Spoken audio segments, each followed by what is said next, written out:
Today's case is a very unusual one. This young woman was having dinner when a cricket suddenly flew into her ear. As the insect moved inside the ear canal, it caused severe pain, so she came to our clinic immediately. During the endoscopic examination, I found a cricket lodged deep inside the ear canal, lying very close to the eardrum. At that point, it appeared to be no longer alive. A live insect inside the ear canal can cause sudden, intense pain because its movements irritate the sensitive skin of the ear canal and may even touch the eardrum. If the insect remains inside, it can lead to inflammation, infection, or injury to the ear canal. Prompt removal by an ENT specialist is the safest way to prevent complications.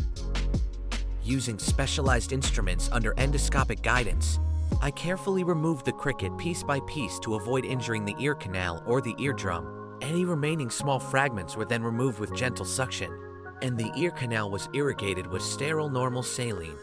Fortunately, after the procedure, the patient's eardrum was completely intact.